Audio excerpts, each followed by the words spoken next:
I This am the woman High only came to pick up Princess her of the drunk Phoenix brother, clan. but unexpectedly I overheard poured her all my boyfriend of 2 power years into telling Caspian, everyone that my their childhood relationship was a sweetheart, joke. to Before be she my even knocked, husband, her and the boyfriend next Cole's voice Dragon drifted through the King. crack in the door. Why bother introducing us? We were never serious. Loved for a The woman lifetime. instantly felt like Caspian she'd holds fallen the into an ice sword, cave. his other She arm forced wrapped herself to around open the door. Isolde. If you hadn't And everyone forced in me the to room marry looked you, over. Isolde Her wouldn't brother have Marcus suffered. drunkenly told her to sit down next to him. Seeing his sister, I he only immediately faked loving switched to you, protective mode. just to Not rip only out your telling everyone magical around core to for protect their her. cigarettes, He but tears the also warning feathers, everyone he not to even snaps think my about bones, touching his then he sister. reaches into my chest and pulls out my magical core with his bare hands. I collapse in a pool of my own blood. Through fading eyes, I watch him place my core into Isolde's palm, like a gift. Just as I thought I was dead, the pain vanished. I snap my eyes open, drenched in cold sweat. My hand flies to my chest. My core is still there. Florence, have you decided who to marry? The day of choosing a husband, I've been reborn. Every face around me is exactly as I remember. Father, I think... King, I know Florence loves me, but Isolde is my only true love. The crowd gasps. The king's face turns to stone. Everyone in this room knows what I represent. I am the Phoenix Your Princess, Majesty. the only one. Suddenly, every man in the hall shifts, eyes sharpen, ambitions stir. I know Florence can't live without me, so I'll be generous. I'll let her be my mistress. She should be grateful Isolde is kind enough to share. That Isolde, she's not even a real phoenix. During the Great War, Phoenix Egg was lost. Go and protect the Phoenix Egg! The clan brought her back by mistake, thinking she was me. My mother was kind. She let Isolde stay, gave her the title of princess, but a borrowed crown doesn't change what you are. 10 years after I returned to my true family, I was sent to live in the Dragon Palace, and that's when things changed. Dragon blood is dying.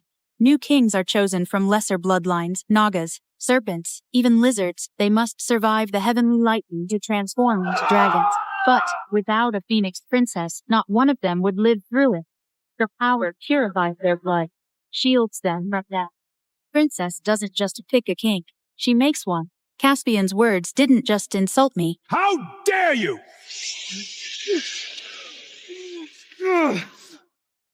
Florence, whatever you want to do with him, do it.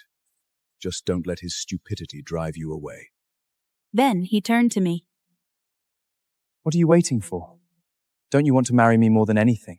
Here's your chance. Just say yes. You've stolen so much from Isolde already. She's kind enough to let you share me with her.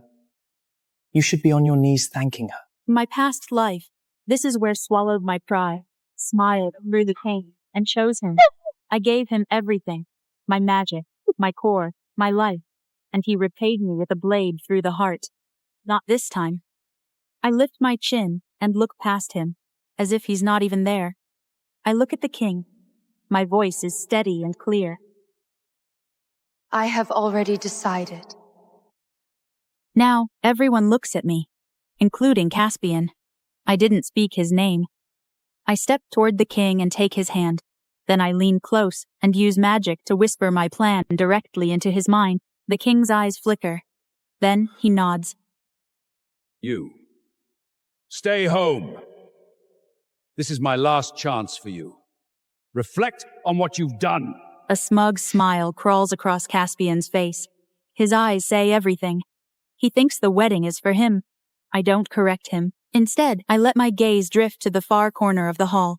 A young man stands there, half hidden in shadow, sharp, quiet eyes. I knew all along that Florence would help him become the strongest dragon. Arthur! The moment our eyes meet, he looks away, like he's been caught doing something he shouldn't. Then the king sends everyone away, except him. They speak privately for a few minutes.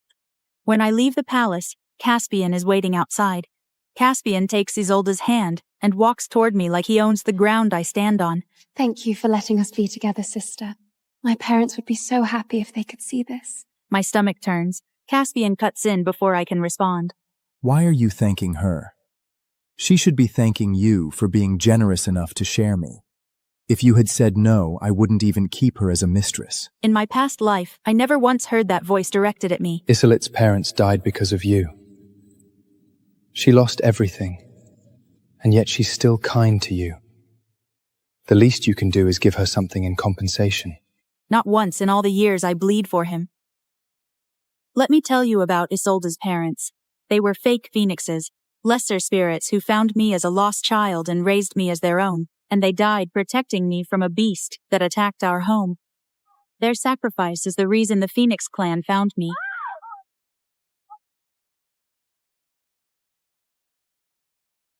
Until the day I died. That's when I learned the truth. Isolde lured that beast to our home. She sent it to kill me, and when her own parents got in the way, she let them die. She murdered her own parents just to get rid of me. And now she stands here, using their graves to squeeze more from me. I look at them both. I say nothing. Isolde tugs gently on Caspian's sleeve. That delicate little gesture she's perfected over the years. Caspian pauses, as if remembering something. Florence, there's one more thing. What? Isolin's magic is weak. After the wedding, she'll be bullied by the other clans. You gave her plenty of artifacts. Who would dare bully her? Every gift I ever gave him, every treasure, every rare artifact he handed straight to Isolde without a second thought. Artifacts are nothing compared to real power. I want to borrow your magical core. Suddenly, my brain explodes with a loud ring, his hands inside my chest, his fingers closing around my core and pulling. My vision goes red, every nerve in my body screams, kill them. My magic surges, but I force it down. I force myself to breathe.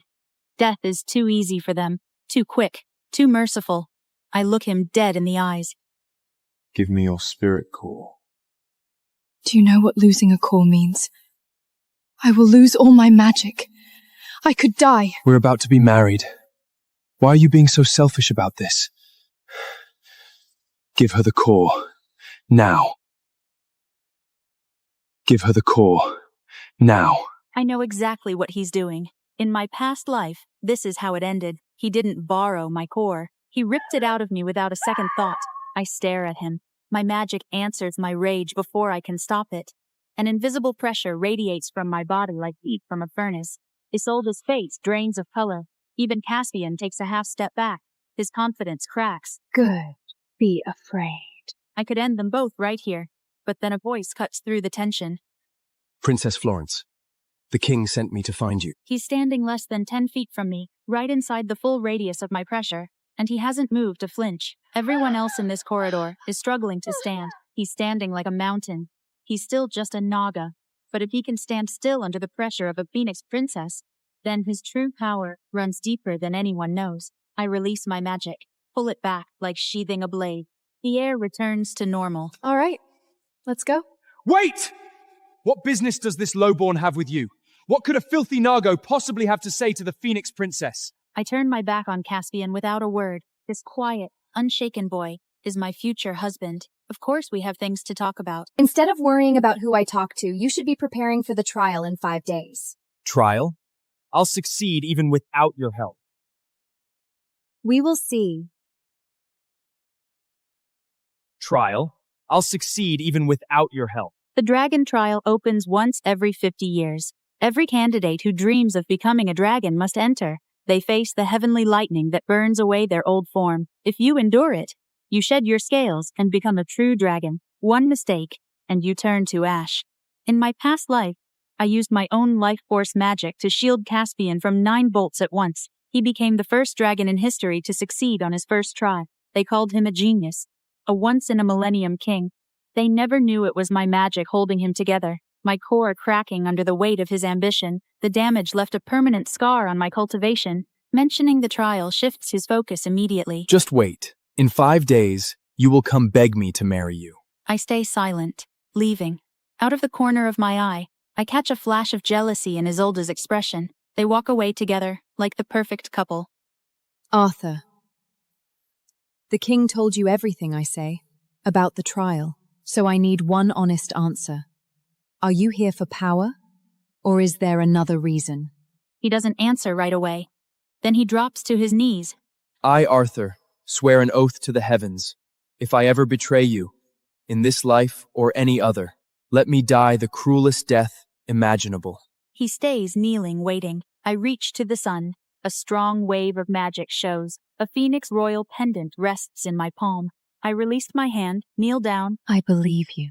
His lips part, but no sound comes out. I pretend not to notice. I return to my palace. The moment I step through the gate, my little bird spirit comes running toward me. Princess! Princess, come quickly! They're chopping your tree. My blood goes cold. I look up and rush to the main courtyard. My sycamore. My mother gave me that tree the day I left the Phoenix realm. I was scared. I didn't want to leave home. I didn't want to live among dragons. The sycamore is the home of the phoenix.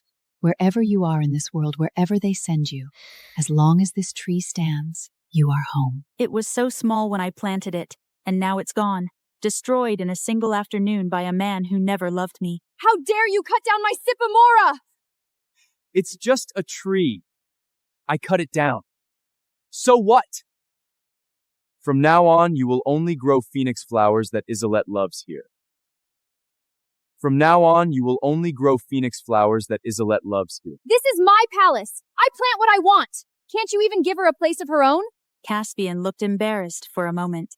He is just one of many candidates. Until they become king, they live in shared hall. Your things are mine. I'm just planning ahead for us. If you annoy me, I might not marry you at all. He didn't see any panic on my face, so he tried to act sweet. I'm doing this for your own good. Be good, and I'll let you have my first son. Don't flatter yourself, Caspian. You will never be my husband.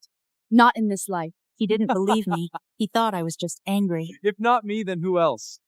The king said he's preparing our wedding. I looked at his confident face and sneered. 5 days later, everyone gathered at the dragon's palace. Surprisingly, Isolde showed up this time too. Everyone was staring at the two of them. Caspian saw me and walked over immediately. Florence, I'm counting on you today. For Islith's sake, I'll be gentle with you. I stayed silent, and he didn't seem to care. Suddenly, Caspian's eyes froze. He marched toward Arthur with pure rage. The necklace. Only belongs to the future husband of the Phoenix clan. How did it end up in the hands of a low-born wretch like you?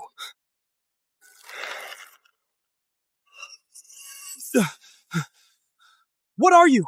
This is my future husband, the real dragon. No! And you, Caspian, you've been abandoned by me.